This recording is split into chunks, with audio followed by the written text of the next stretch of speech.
I suppose most of you have heard of Zen. But before going on to explain any details about it, I want to make one thing absolutely clear. I am not a Zen Buddhist. I am not advocating Zen Buddhism. I'm not trying to convert anyone to it. I have nothing to sell. I'm an entertainer. That is to say, in the same sense that when you go to a concert and you listen to someone play Mozart, he has nothing to sell except the sound of the music. He doesn't want to convert you to anything. He doesn't want you to join an organization in favor of Mozart's music as opposed to, say, Beethoven's. And I approach you in the same spirit as a musician with his piano or a violinist with his violin. I just want you to enjoy a point of view which I enjoy. Now then, when that's been said, and I hope it's put your minds at rest, let me give you, first of all, some simple historical information. Zen is a form of Buddhism. It originated in China about 500 AD. And about 1200 AD, it migrated to Japan, where it exists today. And it is it's a way of life that has had an immense influence on the arts and on the culture, the poetry and architecture of the Far East.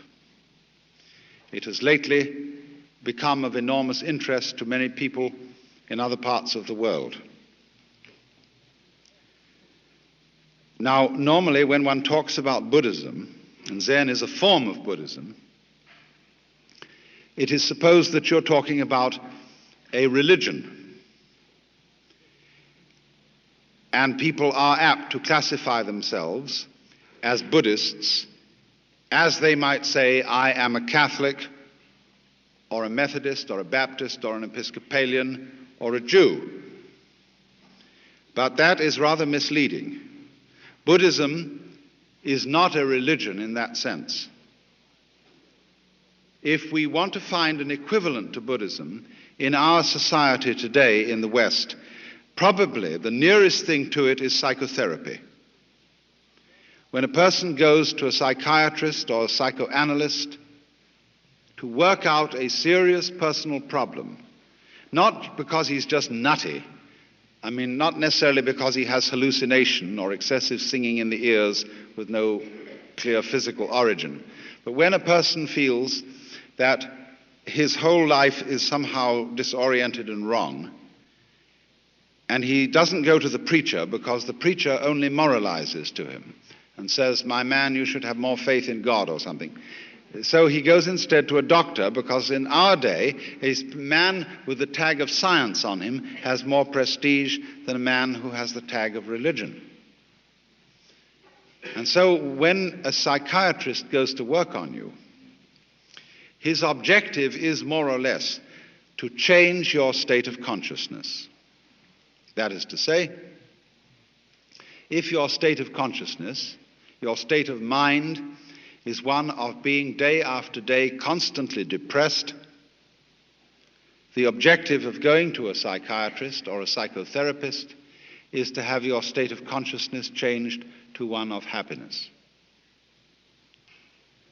Now, in a somewhat similar way, the objective of Buddhism in all its forms is to bring about a fundamental change in a human being's everyday state of consciousness.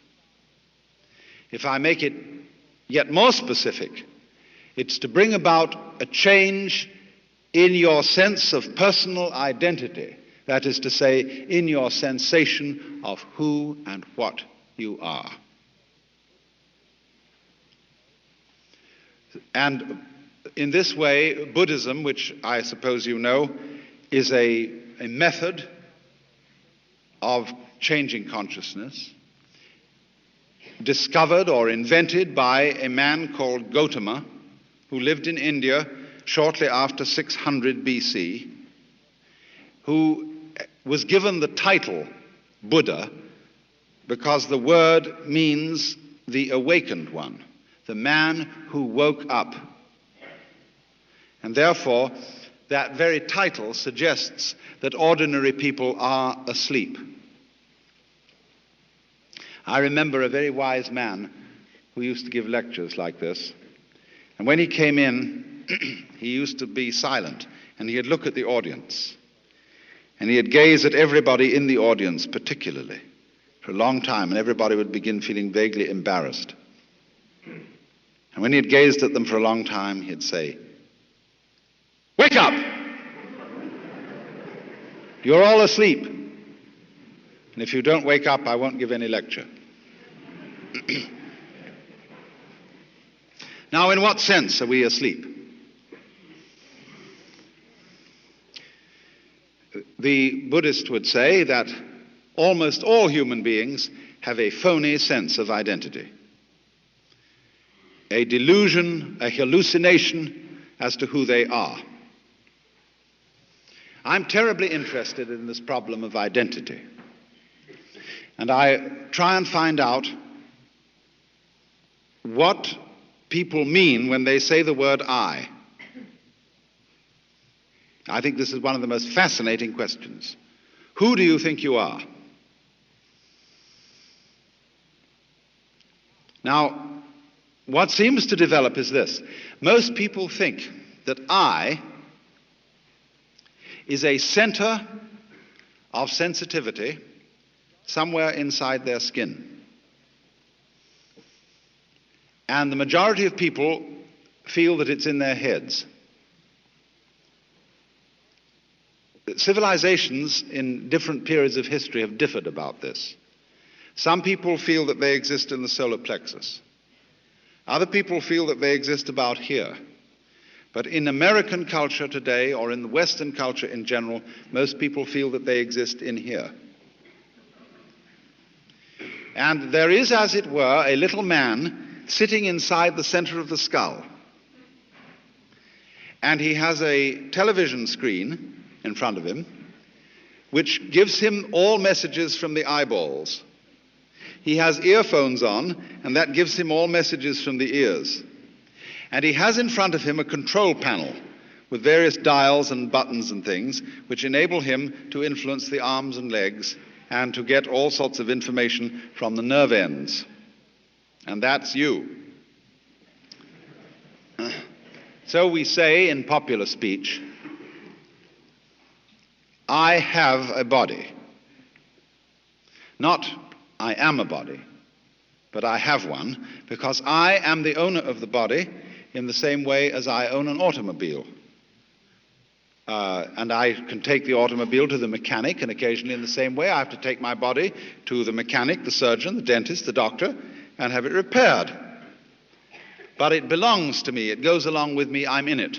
A child, for example, can ask mother, Mom, who would I have been if my father had been someone else?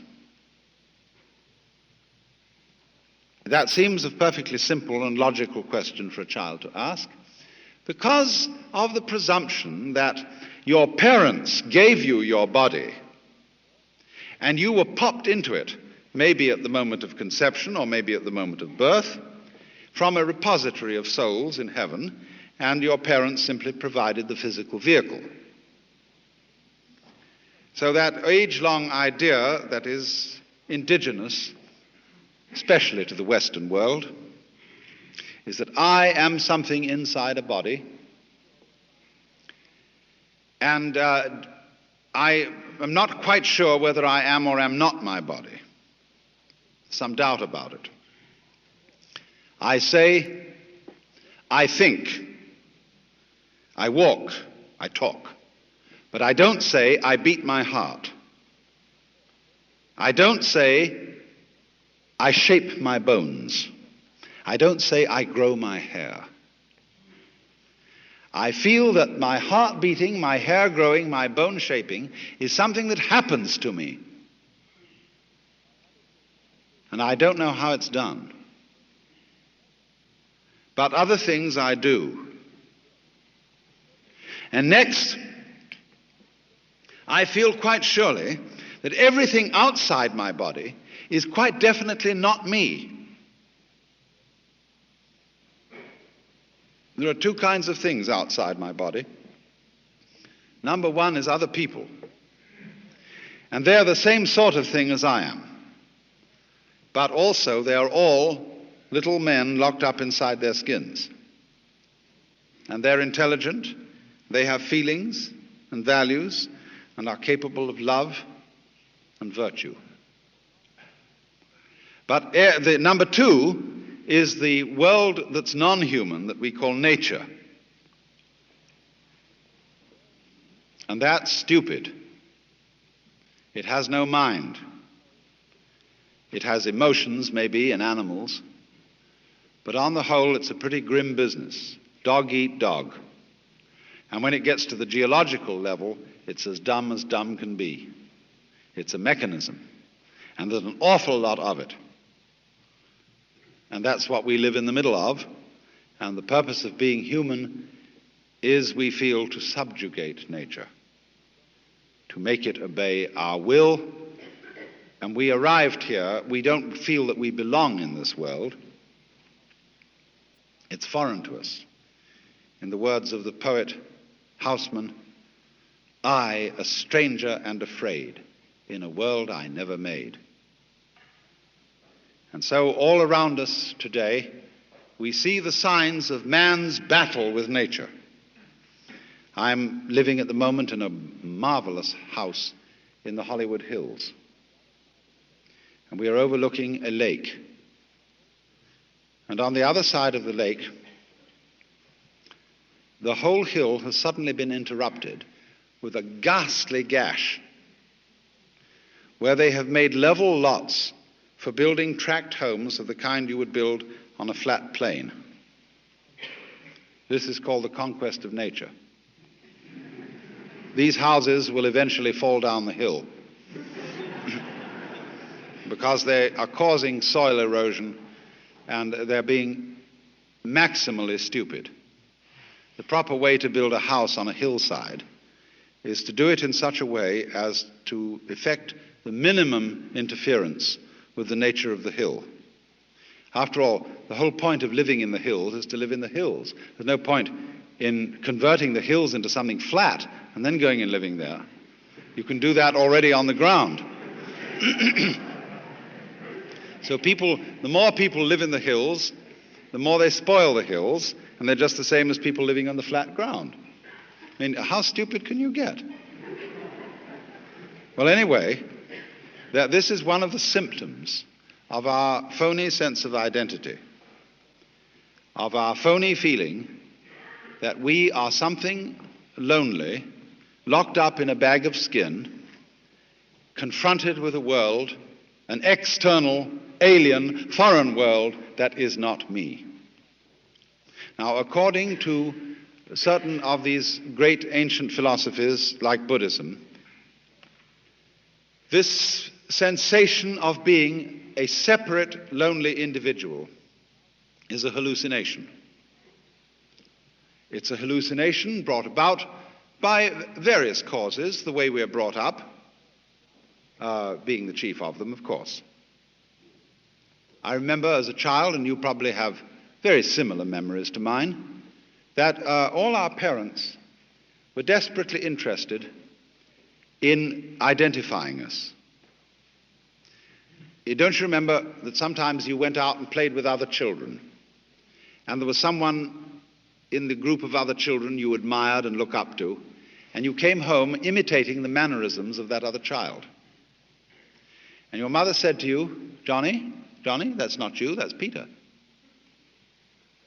And you felt a little bit ashamed because somehow you had let her down. She wanted you to be you, her child, and not Mrs. Jones's child, Peter. And so in many ways, we're all taught this. For example,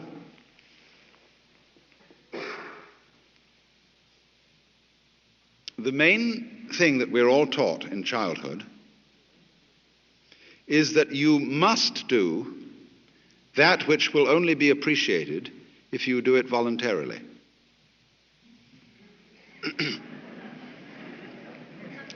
Now, darling, a dutiful child must love its mother. But now, I don't want you to do it because I say so, but because you really want to.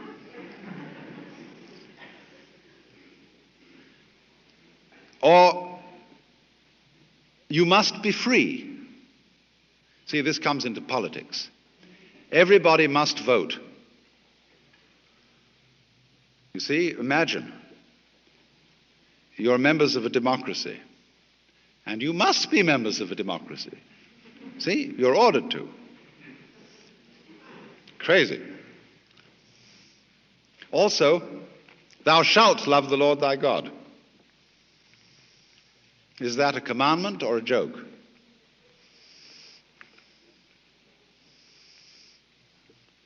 You know, if you suggest that the Lord is joking, most people in our culture are offended because they have a very moronic conception of God as a person totally devoid of humor.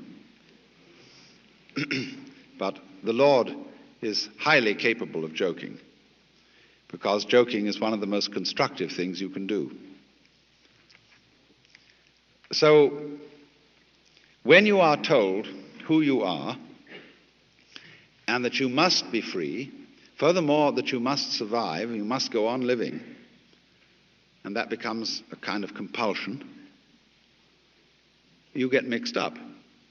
It's very simple. Of course you get mixed up. If you think you must do something,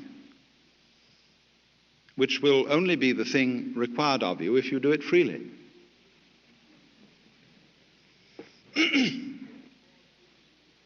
These are the sort of influences, then, that cause human beings all over the world to feel isolated, to feel that they are centers of awareness locked up in bags of skin. Now, this sensation of our identity can be shown and demonstrated to be false by some of the disciplines of our own science. When we describe a human being or any other living organism from a scientific point of view, all that means is that we're describing it carefully. We are going to describe very carefully what a human being is and what a human being does. All right. And we find that as we go on with that description, we can't describe the human being without describing the environment. We can't say what a human being is doing without also saying what the world around him is doing. Just imagine for a moment that you couldn't see anything up here except me. You couldn't see the curtains behind me. You couldn't see the stage. You couldn't see the microphone. You could only see me. That was all you could see. What would you be looking at? You wouldn't see me at all, because you wouldn't see my edges.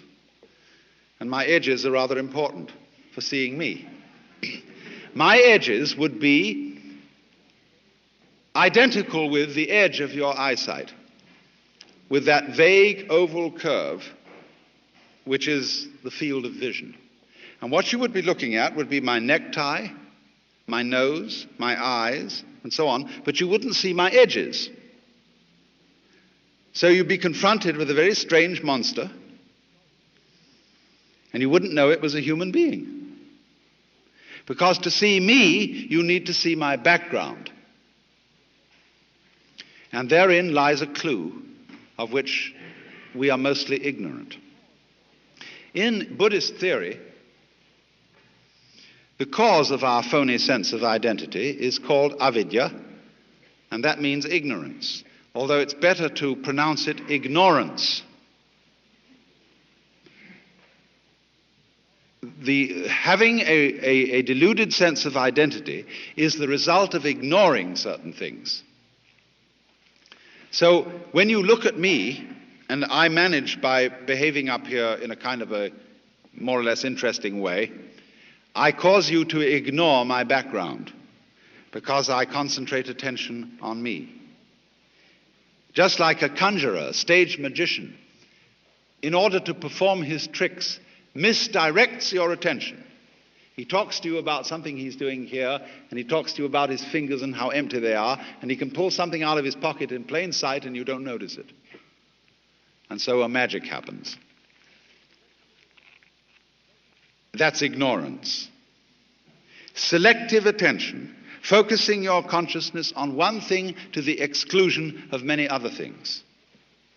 So in this way, we concentrate on the things, the figures, and we don't concentrate on the background.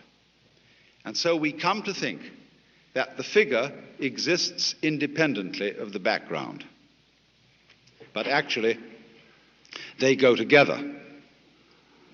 And they go together just as inseparably as backs go with fronts, as positives go with negatives, as ups go with downs, and as life goes with death. You can't separate it. So there's a sort of secret conspiracy between the figure and the background. They are really one, but they look different. They need each other, just as male needs female, and vice versa. But we are ordinarily completely unaware of this. So then, when the scientist starts paying attention to behavior of people and things carefully, he discovers that they go together, that the behavior of the organism is inseparable from the behavior of its environment. So you see, if I'm to describe what I am doing, what am I doing?